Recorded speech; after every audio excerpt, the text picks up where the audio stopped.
um pastor de ovelhas analfabeto, que vai se tornar porteiro do mosteiro e vai acabar compondo uma das mais profundas devoções eucarísticas, junto com outros grandes místicos espanhóis do seu século, do seu entorno, como Santa Teresa d'Ávila, São João da Cruz, São Pedro de Alcântara.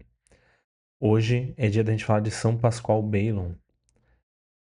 Eu tô aqui todo santo dia pra gente descobrir juntos, todos os santos do dia. Sou o Thiago Lacerda, aqui do Hub Católico. Esse é o Todo Santo Dia do dia 17 de maio, dia de tantos santos, entre eles São Pascoal Bailon, o patrono de todos os congressos eucarísticos. Vamos ver a história dele. E na segunda metade do vídeo, como vocês já sabem, a gente vê todos os outros santos do dia. Aqui a gente está no nordeste da Espanha, tá em 1400, 1540, ou seja, metadezinha ali do século XVI, que é quando São Pascoal nasce em Torrehermosa, na província de Saragoça, Reino de Aragão, naquele momento, o auge do século de ouro espanhol. Carlos V acaba de chegar ao apogeu como imperador do Sacro Império Romano-Germânico. A Espanha governa metade da Europa e quase toda a América recém-conquistada. A Companhia de Jesus de Santo Inácio de Loyola foi fundada 3 anos antes. Santa Teresa d'Ávila, ali com seus 25 anos, ainda não começou a reforma carmelita. E, como nem tudo são flores, a reforma, o cisma protestante na Alemanha está em curso já há 2 décadas. Mas ali no interior de Aragão, interior pobre, no campo, essas coisas não chegam. Torrehermosa é uma vila de pastores, camponeses, e a família Bailon e Ubero é uma família católica fervorosa, devota, mas uma família paupérrima, pobre. O pai, Martim, tem ali alguma terrinha, alguma coisa para ele próprio plantar. A mãe, Isabel, é uma mulher de oração contínua, tem 7 filhos, São Pascoal III. Aos 7 anos ali, São Pascoal já está cuidando das ovelhas. As famílias, quanto mais pobres, mais cedo as crianças iam para o campo. A família precisa do trabalho, dos braços, né? E ele aceita sem reclamar. Isso é normal, isso é parte da vida dele. Mas ele leva para o campo a única coisa que faz o seu coração, que toma o seu coração. As imagens devocionais que a mãe lhe dá. Mais tarde, os livros de espiritualidade que ele soletra aos trancos e barrancos ali, passando algum trabalho. Bom, eh, a devoção ao Santíssimo Sacramento, que vai ser a marca dele, começa cedo, quando ele descobre que pode levar as ovelhas para pastar perto de uma ermida com o Santíssimo. Ele passa horas ali eh, cuidando das ovelhas, olhando pelas frestas da janela quando não pode entrar, e aprende a fazer a genuflexão vendo os outros fazer, aprende a inclinar a cabeça, todos os gestos, né, eh, assistindo os outros fazer. Com 18 anos, São Pascoal deixa a Torrehermosa para trabalhar como pastor de um senhor mais rico, em Arconchel, né, perto ali entre Aragão e Valência. Fica 8 anos, continua essa vida de pastor, pastor rezador, digamos, um pastor que busca levar sua vida rezando enquanto trabalha. E é curioso que algumas pessoas começam a vir pedir conselho espiritual para ele. Ele, um pastor, né? Gente que nota o refino da vida espiritual desse pastor aparentemente ignorante, que fica horas diante do Santíssimo. Com 24 anos, em 1564, ele ingressa no convento franciscano alcantarino de Loreto, em Valência. Os alcantarinos, eles eram a reforma franciscana iniciada por São Pedro de Alcântara, confessor de Santa Teresa d'Ávila, inclusive, e que buscava, como as grandes reformas, que de fato foram reformas, buscar a regra primitiva, né, de São Francisco, a pobreza extrema, o jejum rigoroso, a reclusão monástica. São Pascoal entra como um irmão leigo, tá? Ele não se torna um sacerdote. Ele entra para servir, ele vira porteiro, depois cozinheiro, esmoler. Ele faz os votos solenes em 1565 e por 30 anos ele vive nessa vida humilde, mas todo dia, quando os deveres permitem, ele está diante do sacrário do convento em adoração eucarística contínua. Alguns episódios que a geografia preservou, como a peregrinação de Loreto a Viver, em 1576, quando São Pascoal é enviado como mensageiro do convento para a França, ele atravessa a pé as regiões controladas pelos huguenotes calvinistas, em pleno auge ali das guerras religiosas francesas, né? É reconhecido como católico e ameaçado de morte várias vezes. Numa dessas, ele é apedrejado por uma multidão calvinista, sobrevive e fica gravemente ferido. Esses ferimentos vão fazer parte das sequelas ali que vão acompanhar ele até a morte. É, e ele era frequentemente convocado pelos guardiões para debater com calvinistas e luteranos. Lembrem que a gente está aqui, vou mostrar no mapa para vocês terem uma ideia do que a gente está falando, mas a gente está aqui num período é, é, quase numa guerra territorial, se a gente for pensar. A gente tem a Espanha católica, a França, a primeira, a filha primogênita da igreja católica, mas permeada de calvinistas. O calvinismo muito forte na Suíça, na Holanda, tá? O luteranismo muito forte aqui. Nós já temos ali na metade do século o anglicanismo, então, e obviamente daqui para cá a gente tem todo o conflito com ortodoxos e com islâmicos. Então é a Europa ali é um terreno de embate espiritual muito grande.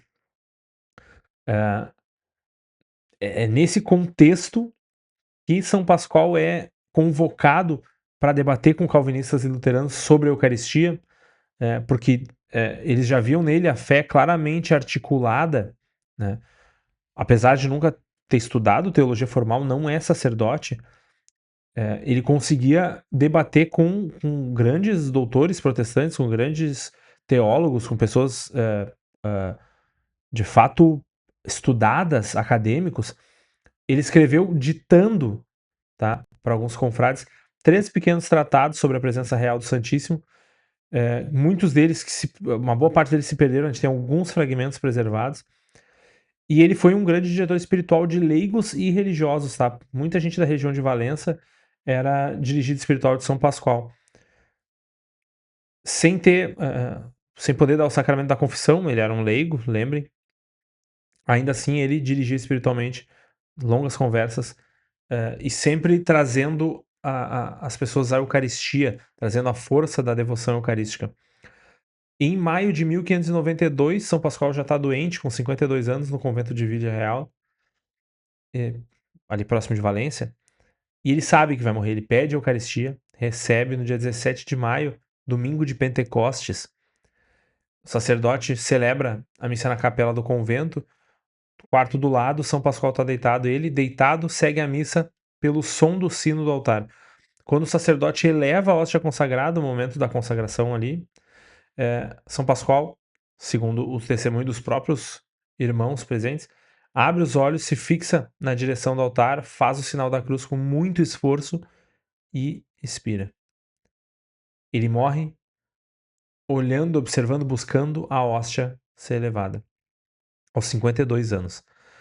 A devoção a São Pascoal Bailon, ela explode em toda a Espanha católica assim que ele morre. O culto vai se espalhar por toda a região do Mediterrâneo ao longo do século XVII. Ele vai ser beatificado pelo Papa Paulo VI em 1618, 26 anos depois da morte, muito rápido. Canonizado pelo Papa Alexandre VIII em 1690, 1690, e o Papa Leão XIII em 1897, ali em pleno nascimento dos Congressos Eucarísticos Internacionais. O primeiro tinha sido ali 10, 15 anos antes, acho que em 1881, em Lille, na França. Ele proclama São Pascoal Bailon o padroeiro celestial de todas as obras eucarísticas, congressos eucarísticos e associações eucarísticas do mundo. Porque foi o santo que, segundo Papa Leão XIII, que mais explicitamente viveu uma única paixão: adorar o Santíssimo Sacramento durante toda a vida. São Pascoal, grande santo da Eucaristia, um santo que imagino que no coração de vocês tenha suscitado já uma quantidade infindável de preces. Peçam a São Pascoal pela sua vida eucarística, para que nós possamos receber a Eucaristia todos os dias e a missa todos os dias, e possamos adorar o Senhor na Eucaristia como ele adorou.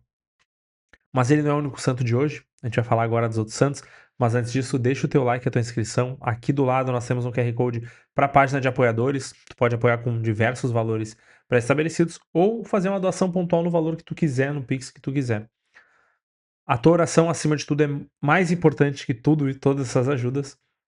Conto contigo para isso e vou falar agora dos santos do dia 17, os demais santos. O primeiro santo é São Vítor, que está enterrado no cemitério Basília, na Via Salária antiga, século III. É um mártir do qual nós não temos muita informação. Não confundam com São Vítor I, primeiro Papa africano, inclusive. Santo Adrião, mártir de Alexandria, foi sepultado num dos cemitérios cristãos ali mais antigos da cidade. Nós temos informação dele pelos martirológios antigos. Século III ou IV. Santos Heráclio e Paulo, na Tulceia, ali mais ou menos na região da Romênia, que também são conhecidos como alguns dos mártires do Danúbio, o rio Danúbio, que cruza a região. Santa Restituta, na África Proconsular, que é aquela região que eu já mostrei várias vezes para vocês ali na Tunísia, por ali, aquele chifrezinho da África. Vou mostrar de novo, né? Não custa. Já que estamos aqui. Que é justamente essa região aqui, tá? De onde vem Santo Agostinho, Cartago, Hipona, muitos grandes santos nós já vimos ali. Santa Restituta, então, mais uma mártir da África proconsular. Santo Emiliano foi bispo de Vercelli, na Itália. Hoje é o dia da trasladação das relíquias desse santo, por isso que ele é comemorado hoje, morreu em 506.